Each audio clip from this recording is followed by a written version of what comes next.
Mesdames, Messieurs, bonsoir, bienvenue à ce nouveau numéro de 56 minutes synthèse sur Télésignal. D'abord, les titres à la une de la semaine. Crise après-électorale, l'exécutif pourrait se passer du Sénat qui tarde à voter la loi électorale amendée, une possible application de l'article 12 de l'accord d'El Rancho qui était au centre d'une réunion lundi soir entre l'exécutif, le Parlement et des membres de la communauté internationale. Et Clifford Grant, à nouveau derrière les barreaux, le fugitif qui s'est évadé le dimanche 10 août dernier de la prison civile de Akwa des Bouquets, au cours de laquelle plus de 300 détenus ont pris la fuite, a été capturé. Les autorités haïtiennes et dominicaines s'attribuent mutuellement les mérites de la capture de l'évadé Clifford Grant. Le DG de la PNH et le chef de l'administration pénitentiaire nationale convoqué le 20 août prochain au Sénat de la République. La commission Justice et Sécurité entend les interroger notamment sur les circonstances entourant l'évasion du 10 août à la prison civile de la Croix des Bouquets. Et puis un mandat d'amener décerné contre Jean-Bertin Aristide, l'ancien chef de l'État haïtien, ne s'est pas présenté mercredi au cabinet d'instruction où il devait répondre des accusations de trafic illicite de la drogue, détournement de fonds publics et blanchiment des avoirs. Haïti a accueilli les 12 et 13 août dernier la 6e réunion interaméricaine des ministres et hauts fonctionnaires chargés de la culture, des relais sous le thème interdépendance culturelle face à la globalisation. Les 19 délégations étrangères présentes ont adopté la déclaration de Port-au-Prince sur l'interdépendance culturelle dans le contexte de la mondialisation et à l'issue de cette réunion. 14 août 1791, 14 août 2014, 223 ans depuis la cérémonie du bois caïman au Cap-Haïtien, date historique marquée par les Archives nationales d'Haïti ce jeudi, de concert avec le Comité haïtien de mémoire du monde et le ministère de la Culture.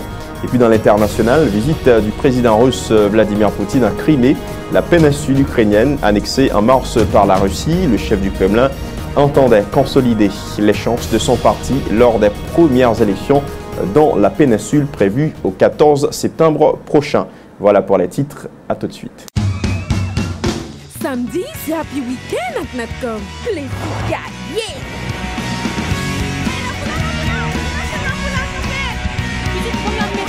Oh, l'a doublé. Sorti samedi pour arriver dimanche minuit, Natcom a doublé n'importe quoi charge fait. Mobile, Natcom, Decom, ou Kapale, 2 fois. M'a mettez toutes photos week-end ça sous net. Bon, commencer cougner. Wow! Avec Natcom, week-end nous a toujours qu'est content. Natcom, you IT, you réseau.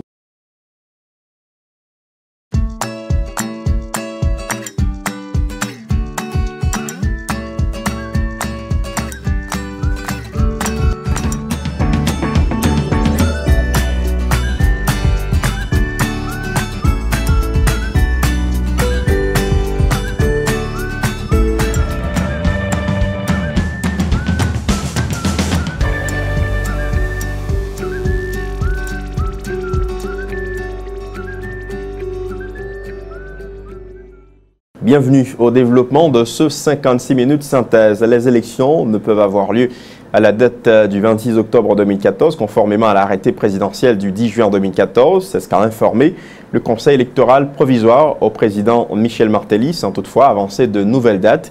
Dans une correspondance adressée lundi au chef de l'État, le CEP a justifié cette impossibilité en raison de l'absence du cadre légal.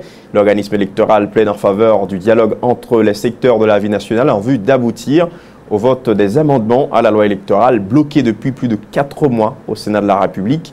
Entre-temps, une rencontre a eu lieu lundi soir entre le chef de l'État, des membres du pouvoir exécutif, les présidents des 2 chambres du Parlement et des membres de la communauté internationale, dont l'ambassadeur des États-Unis en Haïti, un représentant de la MINUSTAH. Les échanges ont porté sur la possibilité d'appliquer l'article 12 de l'accord d'El Rancho en vue de dénouer la crise préélectorale.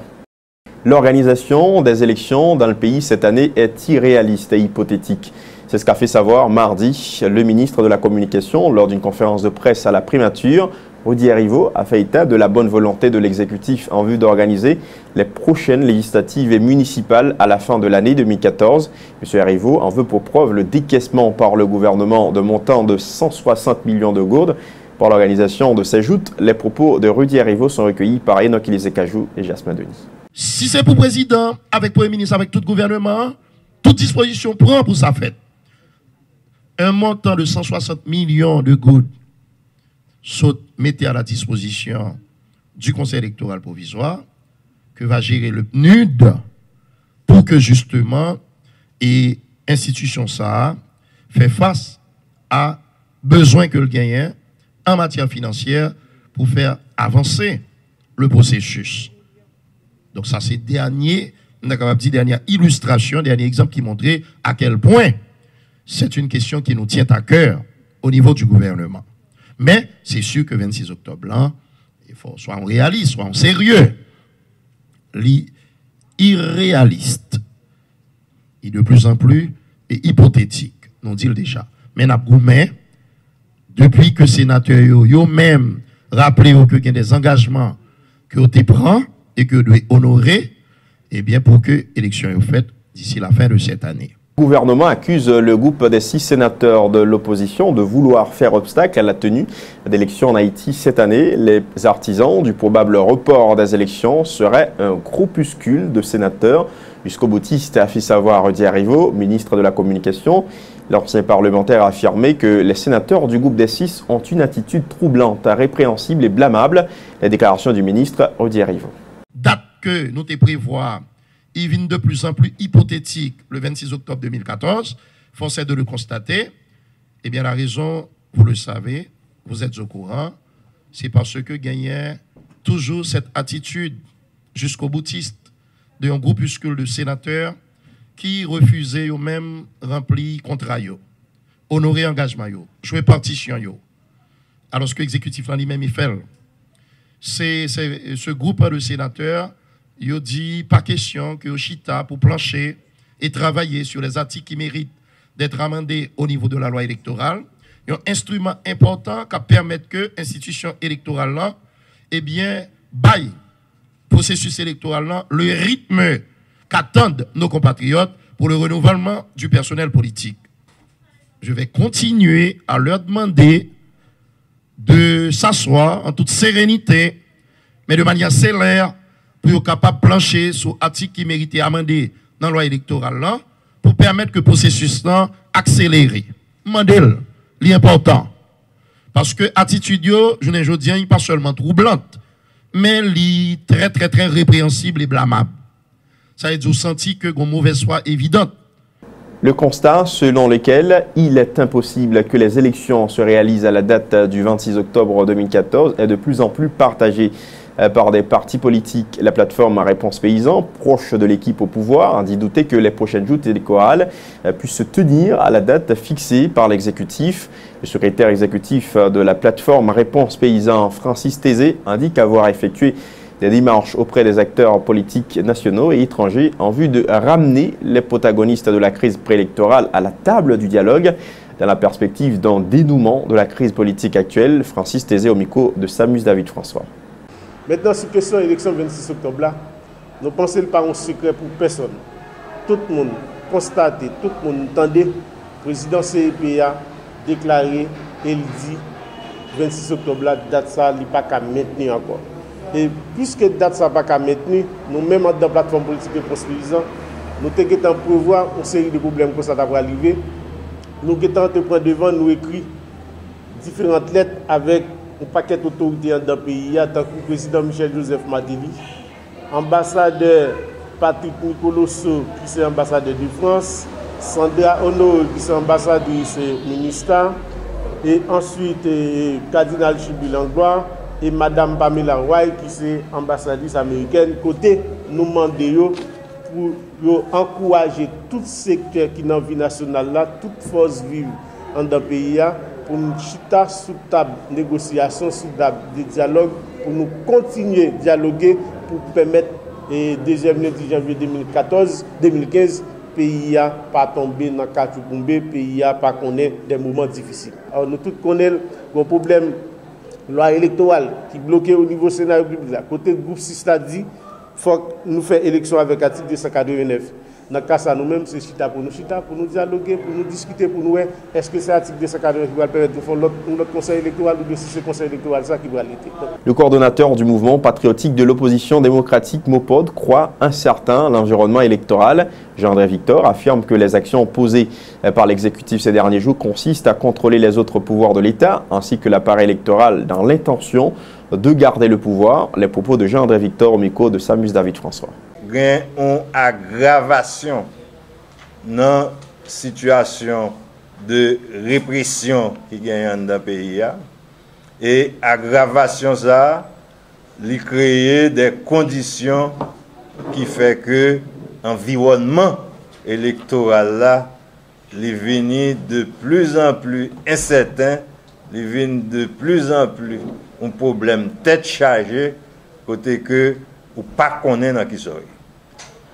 Nous divisons la question en trois parties.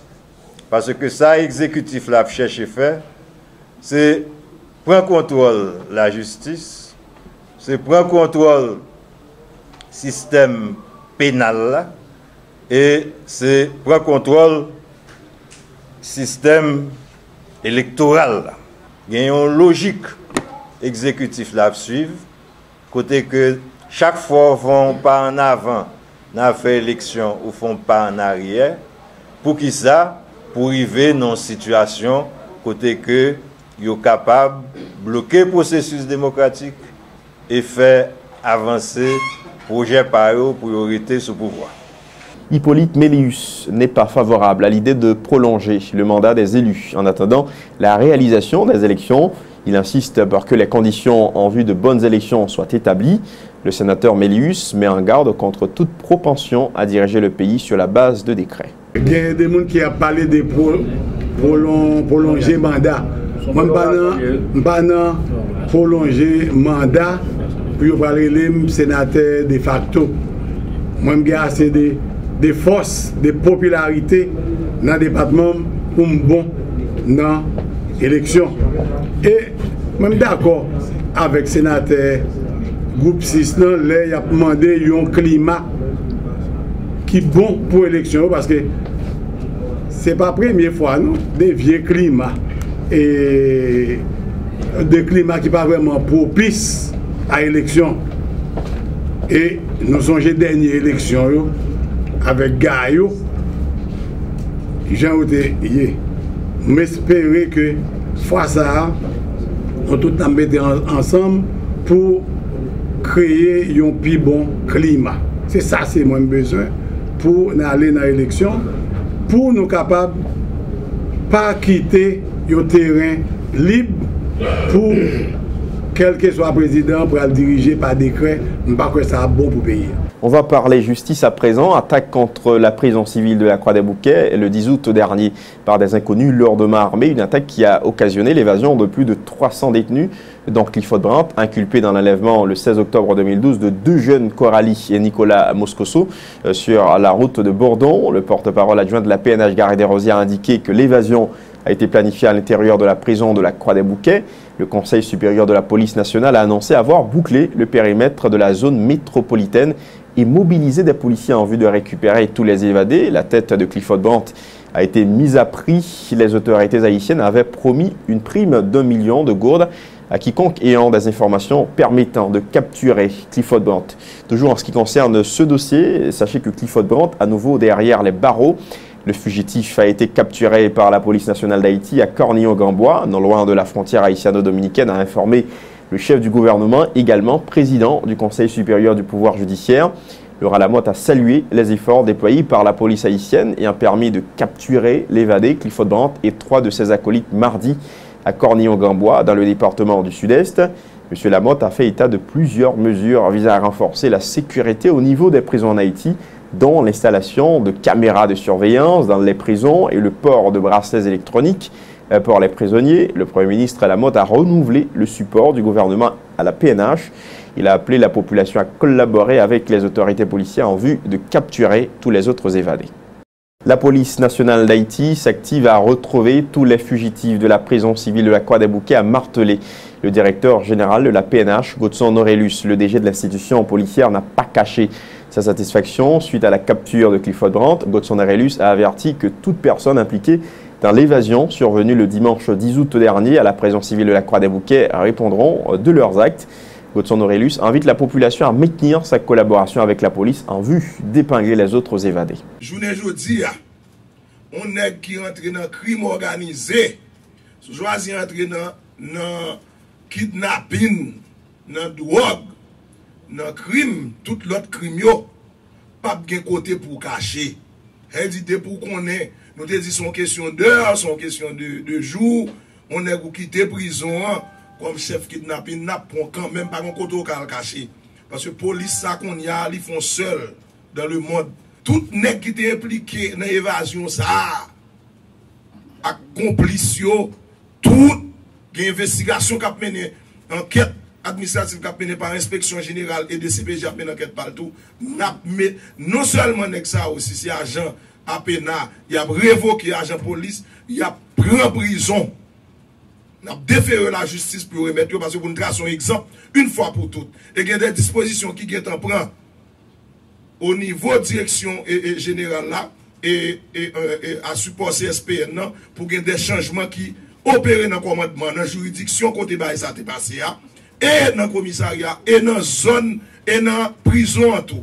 Responsable prison changé, tout n'est qui travaille juste avec une mesure conservatoire qui prend compte en attendant que lumière finisse faite sous lui, si il y a un qui t'a révélé innocent ou t'a retiré, parce que ça, nous pas prendre ça, il pas passer comme ça. Des changements ont été opérés au sein du commissariat de la Croix-des-Bouquets et de la prison civile de cette commune, a informé le ministre de la Justice et de la Sécurité publique. Jaronel Sanon indique que ces mesures ont été adoptées afin de sanctionner rigoureusement les complices de cette évasion, afin d'éviter que pareille situation se reproduise.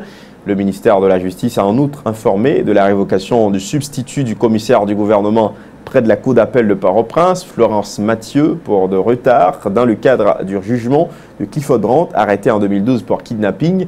Jaronel Sarno au micro de Wendy Henry. Le niveau parquet de Port-au-Prince, au niveau parquet de la cour d'appel de Port-au-Prince, nous avons un commissaire gouvernement, un substitut commissaire gouvernement que nous mettons à la retraite. Mais nous faisons son limonage, c'est pas une mise à la retraite classique, mais son limogeage. Parce que il n'a pas fait effort pour lui supporter la lutte gouvernement contre la criminalité. Oh, substitut, il y a des maîtres Florence Mathieu, pour ça, Magadil. Oui, oui, justement, mais c'est son bel bail, il fait. Il n'a pas supporté nous, des fautes professionnelles graves, donc nous pensons que il n'a pas aidé le gouvernement dans l'effort que nous avons fait pour éliminer, pour éradiquer la criminalité dans le système. Et en même temps, ma place, on appelle à juge, je trouve.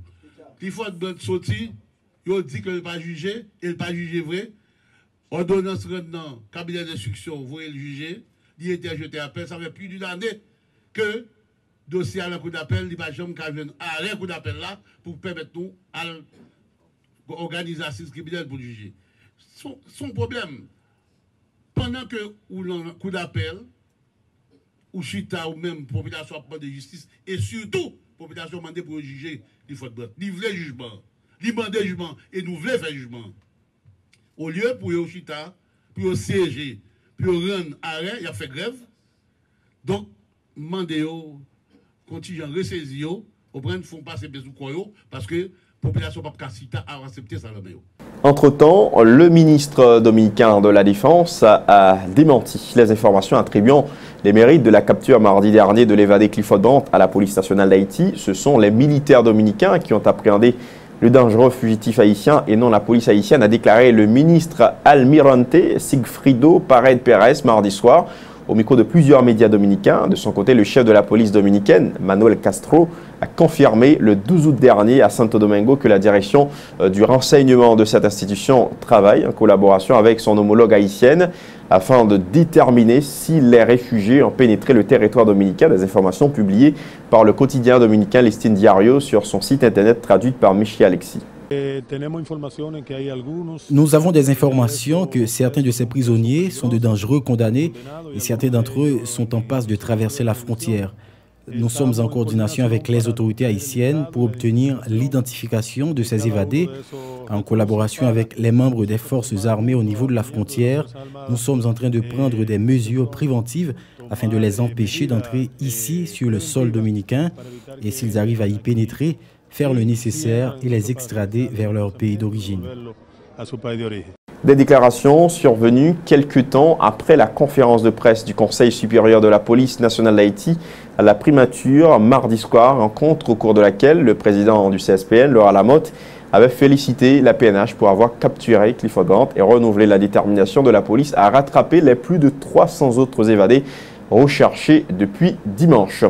Soulignons que le commandant en chef de l'armée de la République dominicaine, le major général Ruben Polino, a officiellement honoré les 3 officiers dominicains qui ont participé à la capture de Clifford Brandt suite à son évasion le dimanche 10 août dernier de la prison civile de la Croix-des-Bouquets, ont signalé les médias dominicains. Le premier lieutenant Manuel Benitez Montero, le sergent-major Cornelio Santana Ferreras et le sergent Pedro Encarnacion Carrasco ont été décorés par le chef de l'armée lors d'une cérémonie à laquelle ont participé d'autres officiers supérieurs. Les 3 militaires ont reçu un diplôme d'honneur pour le travail réalisé dans le cadre de la capture des évadés haïtiens. La police nationale d'Haïti est en état d'alerte rouge sur tout le territoire national afin d'épingler les plus de 300 fugitifs évadés à la prison civile de la Croix-des-Bouquets. Déclaration du porte-parole adjoint de la PNH, Carré Desrosiers, qui s'exprimait mardi soir à la direction centrale de la police judiciaire suite à l'arrestation de l'évadé Clifford Brandt. Carré Desrosiers a réitéré la détermination de la police pour appréhender tous les évadés de la prison civile de la Croix-des-Bouquets.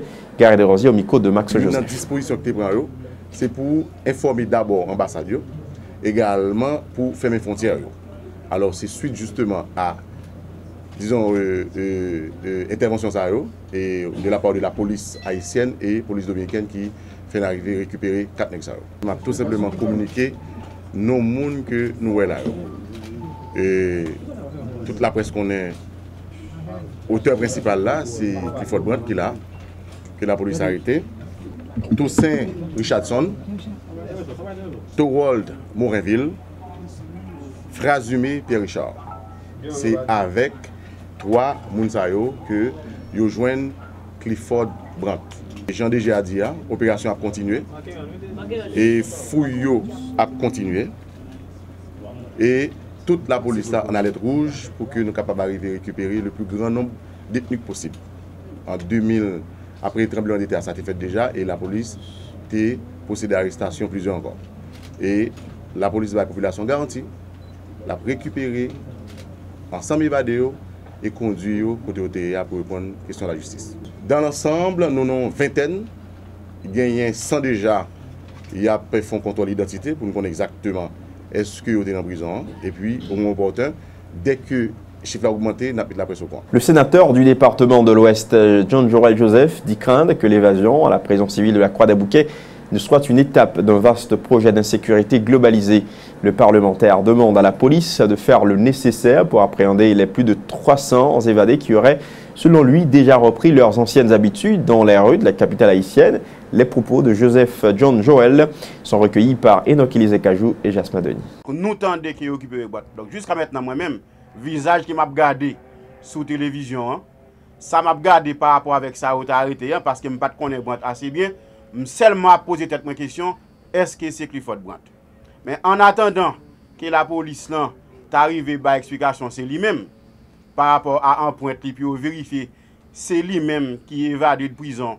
Mais nous espérons que la police là a continué à explication sur plus passer 300 l'autre qui trouvaient dehors et aujourd'hui nous pas connaît qui côté a réuni, nous pas connaît qui complot qu'a fait avec eux-mêmes. Temps d'observer une pause à 56 minutes synthèse. On vous retrouve dans un instant. Vous travaillez pour construire votre avenir. Les fruits de vos efforts méritent d'être protégés. Tous vos investissements, chaque employé dévoué, chaque précieuse acquisition, aujourd'hui et pour les générations futures, un malheur est vite arrivé. Soyez prêts, car les conséquences pour vous peuvent être dévastatrices. Avec la AIC à vos côtés, vous pouvez affronter sereinement les surprises que vous réserve la vie. Retombez sur vos pieds.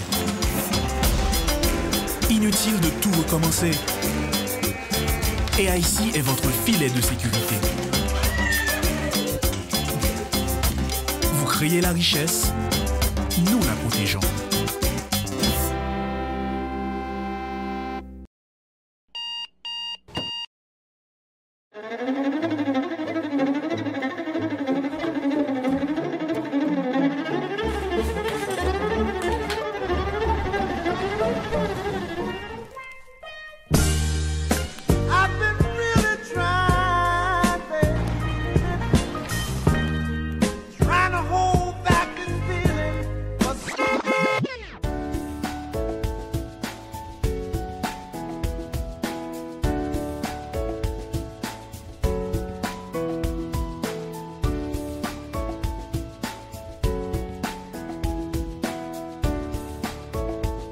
Démaquillant, lotion après rasage et lotion rafraîchissante. Limacol, la fraîcheur de la brise dans une bouteille. Limacol est un produit de la Disprofar en vente dans tous les supermarchés et les pharmacies.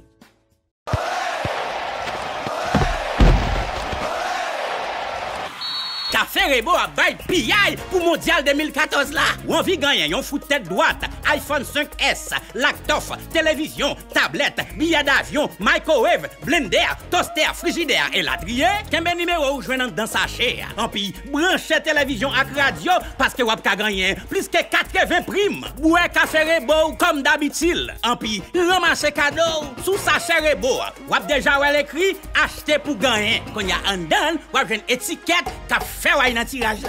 Tirage la fête 12 juillet. Pour plus d'informations, 22 29 63 30. À Rebo, n'a toujours champion. Rebo, les beaux cafés. Rebo, c'est l'actualité. Chauffez café, chauffez. Rebo, café pays.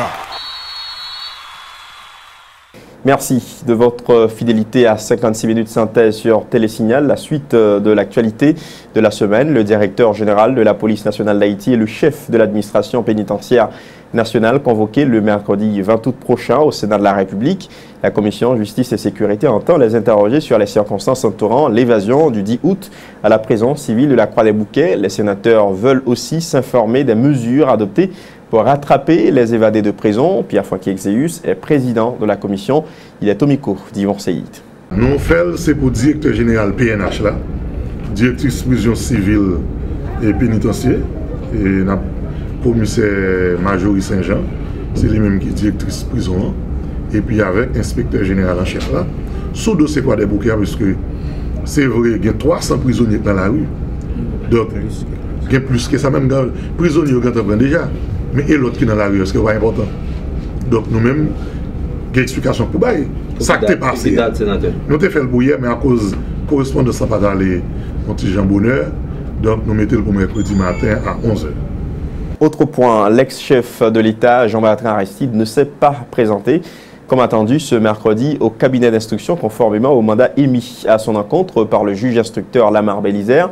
Le mandat du juge Bélizaire stipulait, je cite, mandant et ordonnant à Jean-Bertrand Aristide inculpé de trafic illicite de la drogue, soustraction de deniers publics, forfaiture et concussion et blanchiment des avoirs de comparaître en notre hôtel de justice le 13 août 2014 à 10h du matin pour être interrogé pour les faits qui lui sont imputés. Au cas où M. Aristide ne se présente au cabinet d'instruction mercredi, un mandat d'amener sera décerné contre lui, avait averti le juge Lamar Bélizaire. Le magistrat instructeur est passé de la parole aux actes. Il a donc décerné mercredi un mandat d'amener contre le fondateur du parti politique, Fourmi Lavalas. L'avocat de Jean-Bertrand Aristide, Mario Joseph, qui s'était présenté au cabinet d'instruction, est entretenu avec le juge Lamar Bélizaire sur les poursuites engagées contre son client. À l'issue de cette rencontre, Maître Joseph s'est montré mécontent du traitement infligé aux anciens fonctionnaires du pouvoir Lavalas. Maître Mario Joseph au micro de Esaü César et Yvon Seyid. Nous entendons toute parole. Étant donné nous entendons tout bruit mandat, ça me fait là, je écrit juge là pour me demander est-ce qu'il y a un mandat et pour nous-mêmes comme avocats, nous avons fait ce que c'est ça que je fais là. Parce que nous ne pouvons pas recevoir un mandat, le président n'accepte pas recevoir, aucun avocat ne peut pas recevoir, et ils dit que yo balil ou yo te bay une machine t'a entré, yo te bay il pas recevoir le matin encore pendant que je parle avec elle, il pas jamais recevoir. Donc nous notifier juge là pour nous dire juge là. Et si on mandat pour le dire, nous avons une explication sur lui, pour nous connaître qui ça ne pas donner la radio. Mais nous tous connaissons, l'instruction est secrète. Malheureusement, c'est Guy Delva qui a fait l'instruction ça. C'est lui qui met sur Facebook, c'est lui qui met sur Twitter et qui a fait l'information. Non, jusqu'à date, alors moi-même, par contre, qui t'a mis là, même juge là, je ne tellement remettre le là, et qui m'a envoyé réception de lettres que nous écrivons pour nous dire que non, il y a une rumeur qui dit qu'on mandat contre les Aristide, nous pas recevoir, d'où il qui dit il était porté l'aller, nous pas recevoir pour une explication pour nous connaître ça. Entre-temps, des partisans de l'ancien président Jean-Bertrand Aristide ont érigé des barricades de pneus enflammés dans les parages de la résidence de l'ancien président haïtien. Bilan, une voiture de la Minusta immatriculée UN 23662 a été endommagée par des jets de pierre. Par ce mouvement, les partisans du fondateur de Famille Lavalas entendaient exprimer leur soutien à Jean-Bertrand Aristide sous le coup de mandat d'amener.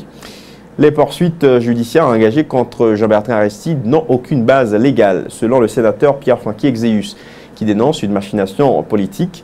Le sénateur du Sud se base sur ce processus judiciaire pour expliquer que les conditions ne sont pas réunies pour que des élections aient lieu en Haïti. Le parlementaire croit aussi que le gouvernement cherche à empêcher la famille Lavalas de concourir aux prochaines élections. Suivez le sénateur Pierre-Franqui-Exéus. Juridiquement parlant, le dossier n'a rien là-dedans. En termes de, on a dit qu'on base légale là-dedans. Donc, ça veut dire qui ça?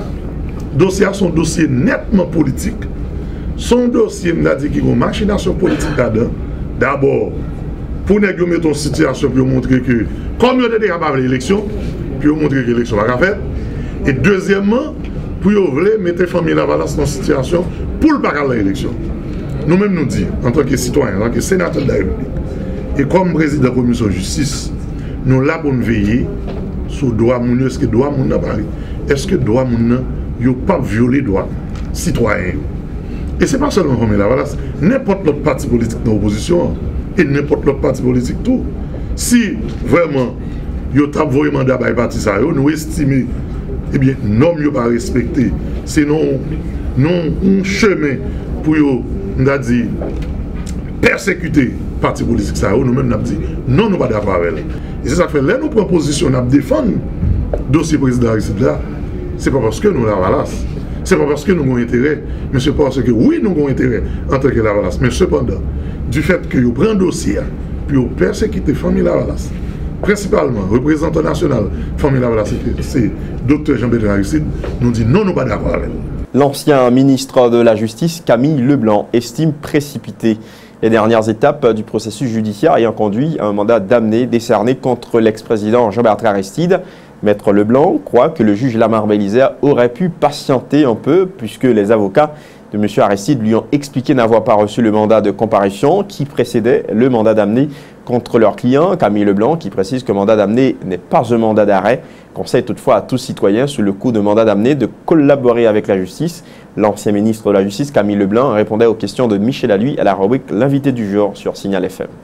Mandat d'amener à qui ça lié? Je l'ai dit, besoin de monde pour me tendre, mon se trouvait pas disponible pour moi, soit volontairement ou pour différentes raisons, mais mon n'a pas présenté. Mandé force de l'ordre à chercher le côté revenir, mais non pour me tendre. C'est pas un mandat d'arrestation lié, c'est ça nous est en comparution forcée. Ça veut dire qu'on va forcer mon nom venir comparaître devant le juge là. Ça veut dire que s'il arrive l'a fait force avec la police, il a neutralisé, minoté, etc. Mais si mon n'a pas de problème et la police dit que tel juge a demandé pour mon rapidement suivre, pas aucune nécessité pour gagner ni violence, ni quoi que ce soit, dans n'importe quelle situation, pour sortir, pour faire réfractaire, naturellement, il doit neutraliser parce que ou pas qu'un droit refuser une invitation que pour comparaître. Bon, maintenant c'est ça lié, mais dès lors que vous ne comparaître, j'ai pas besoin de la police, mais depuis le courant de ça, là, les pour contre lui, après avocat, il monte une machine avocat, ou bien avocat monte une machine tal, il compare devant le juge là, le vœu de la loi étant respecté,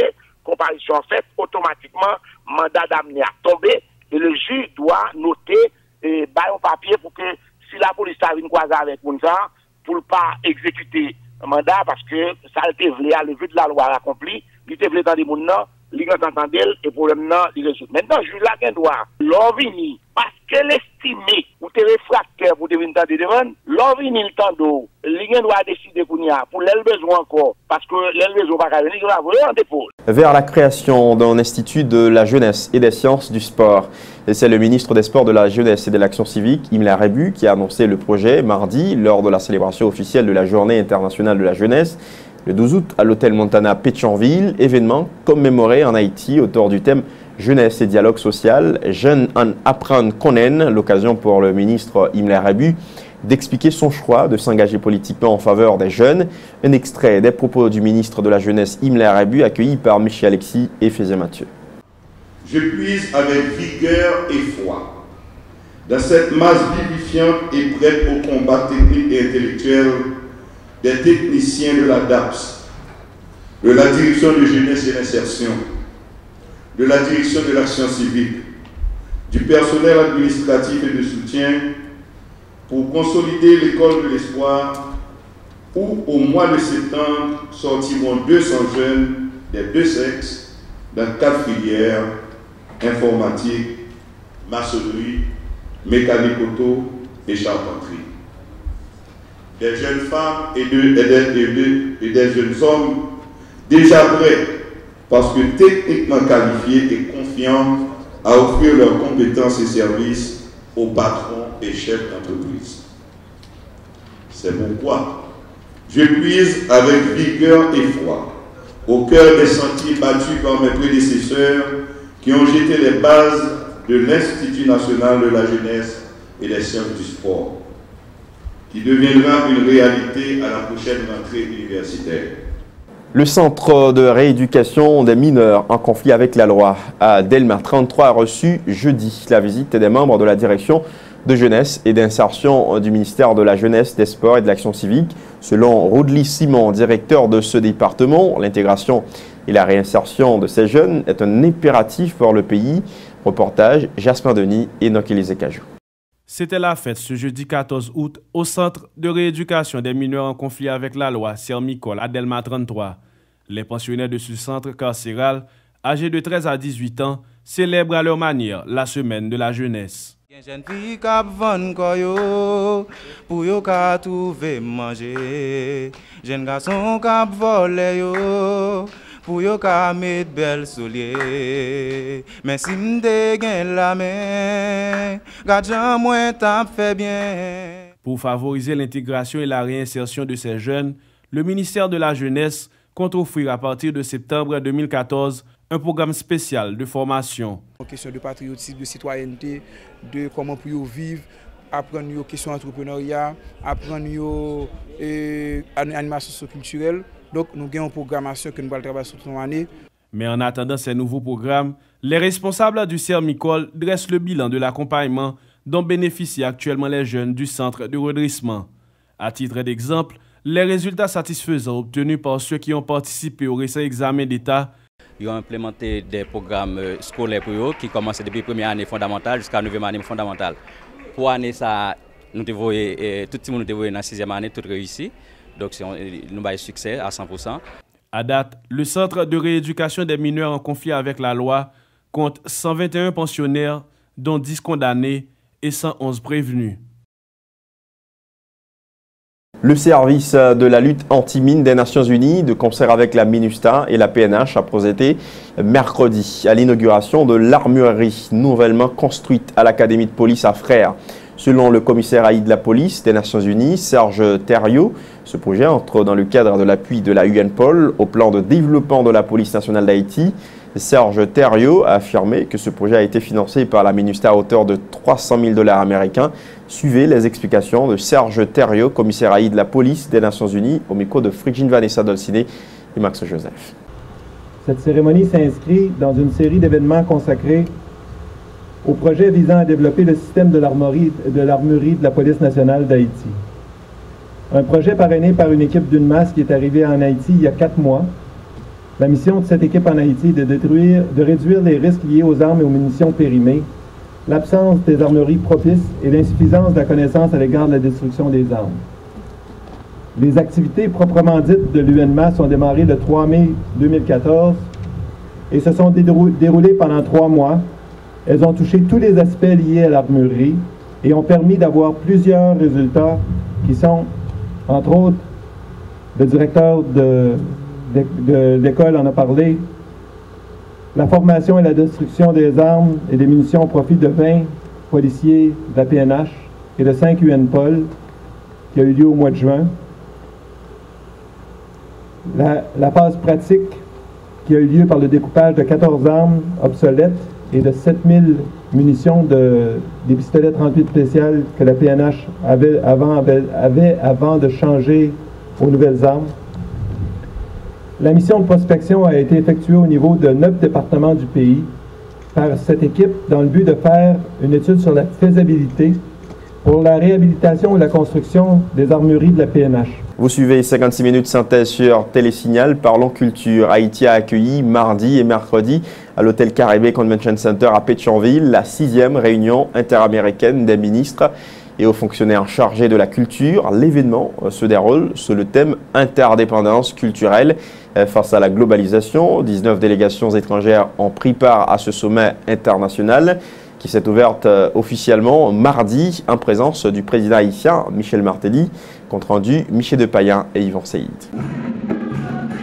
C'est au rythme de mélange de Yanvalou, de Ibo et de Nago que le groupe Vodula a exécuté la chorégraphie inaugurale de la cérémonie d'ouverture de la 6e réunion des ministres et hauts fonctionnaires chargés de la culture de l'OEA ce 12 août. Cet événement culturel régional constitue un socle commun d'échange et un terrain propice pour promouvoir l'interculturalité. Le président de la République, Michel-Joseph Martelly, qui a procédé au lancement officiel des assises, s'est dit heureux qu'Haïti puisse servir de siège à ses réflexions sur la culture. Là, son façon pour nous intégrer et pour nous mettre ensemble toute culture, pour nous apprendre contre l'autre, nous vivre à l'autre, nous faire des échanges, pour nous sortir, partager avec nous, développer des liens d'amitié et monter ensemble des projets culturels. C'est ça la chose. Haïti est un pays qui se distingue par son patrimoine historique, religieux, artistique et culturel. Mais comment profiter de ces 2 jours pour faire découvrir cette richesse culturelle aux pays de la région des Amériques? La ministre de la Culture a la réponse à cette question. Et nous avons quand même réservé un petit espace en soirée pour les différentes délégations où nous allons présenter un peu de nos danses, un peu de notre histoire, parce qu'ils iront également visiter le musée du Panthéon national où nous allons présenter également des expositions de peintres et d'artistes. À l'issue de la réunion, les ministres et hauts fonctionnaires responsables de la culture de l'OEA vont adopter une déclaration conjointe baptisée Déclaration de Port-au-Prince. Cette conclusion, selon Mme Recourt, doit refléter la valeur intrinsèque de la culture comme attribut distinctif, unique et inséparable. Notons qu'à l'issue de ce sommet, les participants ont adopté la déclaration de Port-au-Prince sur l'interdépendance culturelle dans le contexte de la mondialisation qui décrit la culture comme une composante essentielle du développement qui favorise l'inclusion sociale, la lutte contre la pauvreté, la coopération, l'échange et le développement local à travers la mise en valeur, la protection et la promotion des traditions, des valeurs et de l'identité des peuples des Amériques. 14 août 1791, 14 août 2014, 223 ans depuis la cérémonie du bois caïman au Cap-Haïtien. Pour marquer cette date historique, les Archives nationales d'Haïti, le Comité haïtien de mémoire du monde et le ministère de la Culture ont organisé une table ronde sur le thème « Les Archives nationales d'Haïti au cœur de la mouvance d'un développement pour Haïti ». L'occasion pour le directeur général des Archives nationales d'Haïti, Jean-Wilfried Bertrand, de rappeler la nécessité de mieux conserver les archives du pays. Il entend soumettre d'ici 2015 un ensemble de documents à l'UNESCO en vue de permettre à Haïti d'intégrer le registre de mémoire du monde. Par ailleurs, M. Bertrand dit déplorer le besoin crucial d'espace pour conserver davantage d'archives du pays, remontant à 1950. La précision du directeur général des Archives nationales d'Haïti, Jean-Wilfried Bertrand, recueilli par Michi Alexis et Fézien Mathieu. Son devoir de mémoire n'a fait là, pour nous rappeler tout Haïtien et rappeler tout le monde entier tout, que c'était un gros bagage qui était fait en Haïti, le 14 août 1791, qui conduit nous là, je veux dire, qui fait que nous sommes capables de dire nous libres, nous avons liberté pour nous faire ça nous voulons dans le pays. Nous. Et c'était un moment ça, il ne faut pas oublier, pour les jeunes sur une haïtienne, surtout pas oublier que le 17 août, comme je dis, il y a un gros bagage qui était fait sous terre. Nous allons prendre disposition pour que dès l'année prochaine, nous soumettions à l'UNESCO un ensemble de documents, une première liste, parce qu'il y a tellement de documents, il y a des centaines de milliers de documents, qui pourraient intégrer au registre Mémoire du Monde. Un projet que nous avons REM-ANH, Réseau métropolitain des archives nationales, qui pourrait permettre que non seulement nous récupérer 60 ans d'archives, ça m'a dit tout à l'heure, mais pour la première fois, nous pourrons permettre que au plus haut niveau du gouvernement, il prend des décisions pour que ils construisent des bâtiments, des espaces appropriés, parce que c'est un problème d'espace qui posait, qui fait nous pas qu'à recevoir versement depuis 1950, nous pas recevoir en quel versement de l'archive nationale. Donc son situation, nous voulons finalement mettre fin à lui. Parmi les personnalités ayant participé à cette activité autour des 223 ans de la cérémonie du Bois Caïman, la ministre de la Culture, Monique Recourt, a informé d'une vaste campagne visant à digitaliser les documents des archives nationales d'Haïti. Elle a par ailleurs annoncé un ensemble d'activités culturelles de la CARICOM en Haïti pour l'année 2015, la tenue du rendez-vous culturel régional Carifiesta. La ministre haïtienne de la Culture, Monique Recourt, au micro de Michi Alexis et Fézé Mathieu. L'archive nationale, il fait partie intégrante du ministère de la Culture. Donc c'est une bras nous qui l'a fait et colloque ça. Mais nous là pour supporter l'archive parce que c'est un bras très important du ministère de la Culture. Et nous là pour faire connaître que tout désidérata, tout gens ont un problème. Le ministère là a toujours là pour épauler l'archive là. Nous connaissons que gros problème archive nationale, c'est un problème d'espace. Parce que après qu'on finit fait inventaire, ça qu'on gagne, après qu'on a essayé de regarder qui ça l'autre collectionneur l'autre côté gagne comme archive, faut ou même ou un côté pour mettre l'archive ça et pour présenter le public. Nous avons une vaste campagne de digitalisation des archives pour mettre à la portée de tous, à la portée des étudiants spécialement, parce que c'est nous-mêmes jeunes demain matin qui prennent en charge, là nous-mêmes grand monde n'a finalé et faut nous avoir conscience de l'histoire nous, de tout ça qui est écrit et c'est ça qui a donné l'autre regard sur l'histoire nous et qui peut faire nous comprendre et vraiment qui positionne nous dans l'équation. Une journée internationale consacrée aux gauchers et aux gauchères. C'est le 13 août, donc mercredi dernier. Instituée en France en 2012, cette journée essaie de créer une place au sein de la société pour les personnes qui sont plus habiles avec leur main gauche. Une façon de dire qu'être gaucher n'est pas un handicap et surtout inviter les parents et enseignants à ne pas contraindre les enfants gauchers à se servir de leur main droite. Suivez ce reportage spécial sur le sujet avec Fredjine Vanessa Dolciné et Yvan Sey. Plusieurs personnalités mondialement connues comme Barack Obama, Jeff Louis, Diego Maradona et Angelina Jolie sont des gauchers. C'est-à-dire qu'elles sont plus habiles à se servir de leur main gauche que leur main droite. Chez nous, la tendance incite les enfants gauchers à utiliser leur main droite dès leur plus jeune âge. En grandissant, ces enfants deviennent des adultes ambidextres ou des gauchers contrariés. Si moun qui écrit à main gauche, c'est quitter le développer à main gauche parce que son déclic qui partit à partir du cerveau, qui fait venir un pile blocage, des petits moun apprentissage au CC ou bien des petits moun qui vraiment viennent peur l'école ou bien qui pas capable de développer toute capacité parce que tu as un choc psychologique qui est fait à partir de ça. Donc on y a là dans l'école en général ti moun yo écrit avec main que yo à l'aise à côté commandant passé. Donc professeur par exemple pour intervenu dans sens ça pour imposer écrit avec main droite. Des spécialistes estiment qu'avoir un ou deux parents gauchers augmenterait fortement les chances d'être gaucher. Des scientifiques croient également que des influences environnementales lors de la grossesse pourraient déterminer cette habitude. Mais études psychologiques qui fait, recherche d'observation qui fait, montrer que cerveau a une zone de commandement. Et les zones de commandement ça yo, ils permettent que gain de gestes, gain de actions qu'on fait. Et c'est à partir de études ça, d'observations ça que vous fait que des psychologues et des psychopédagogues fait que réaliser que si moun qui gauche a c'est quitter parce que ça a bloqué apprentissage la caille.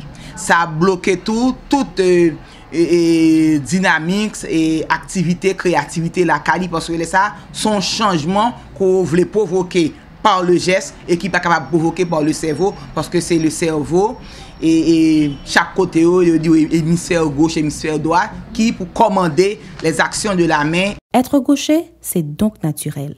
Mais au quotidien, la vie n'est pas toujours facile pour les gauchers. Mon gaucher à vivre, tant que tout le monde, moi, elle va handicapé pour moi. Mais gaucher, il y a des difficultés que vous vivez dans la société. Par exemple, on prend ciseaux comme matériel qui est commun. Les ciseaux sont exclusivement faits pour les gens qui doivent. C'est-à-dire que les gens qui gauchers ont bien du mal quand même pour que les fonctionnent ensemble avec elles en temps normal. Forcément, les gens qui utilisent tous deux droite-gauche, c'est-à-dire que sont les gens qui ont un avantage. Fatigués à utiliser mes droites, les gens doivent quand même utiliser mes gauches là dans certaines circonstances. Une croyance populaire tend à faire croire que les gauchers seraient plus intelligents et excelleraient dans plusieurs domaines, tels le sport et la peinture. Inutile donc, parents et enseignants, de contraindre un enfant gaucher à devenir droitier. Juste le temps de refermer ce numéro de 56 minutes synthèse sur Télésignal. Crise préélectorale, l'exécutif pourrait se passer au Sénat qui tarde à voter la loi électorale amendée. Une possible application de l'article 12 de l'accord d'El Rancho qui était au centre d'une réunion lundi soir entre l'exécutif, le Parlement et des membres de la communauté internationale. Et Clifford Grant à nouveau derrière les barreaux. Le fugitif qui s'est évadé le dimanche 12 août dernier de la prison civile de la Croix-des-Bouquets, au cours de laquelle plus de 300 détenus ont pris la fuite, a été capturé. Les autorités haïtiennes et dominicaines s'attribuent mutuellement les mérites de la capture de l'évadé et Clifford Grant.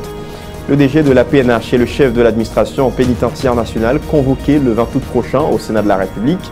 La commission en justice et sécurité entend les interroger notamment sur les circonstances entourant l'évasion du 10 août à la prison civile de la Croix-des-Bouquets. Un mandat d'amener décerné contre Jean-Bertrand Aristide, l'ancien chef de l'État haïtien, ne s'est pas présenté mercredi au cabinet d'instruction où il devait répondre des accusations de trafic illicite de la drogue, détournement de fonds publics et blanchiment des avoirs. Haïti a accueilli les 12 et 13 août dernier la 6e réunion interaméricaine des ministres et hauts fonctionnaires chargés de la culture, des relais sous le thème interdépendance culturelle face à la globalisation. Les 19 délégations étrangères présentes ont adopté la déclaration de Port-au-Prince sur l'interdépendance culturelle dans le contexte de la mondialisation à l'issue de cette réunion. 14 août 1791, 14 août 2014, 223 ans depuis la cérémonie du bois caïman au Cap-Haïtien. Date historique marquée par les archives nationales d'Haïti, jeudi, de concert avec le comité haïtien de mémoire du monde et le ministère de la Culture. À l'étranger, visite du président russe Vladimir Poutine à Crimée, la péninsule ukrainienne annexée en mars par la Russie. Le chef du Kremlin entend consolider les chances de son parti lors des premières élections dans la péninsule prévues au 14 septembre prochain. Voilà qui met un terme à ce numéro de 56 minutes synthèse sur Télésignal. Merci à chacun de vous de l'avoir suivi. À la semaine prochaine.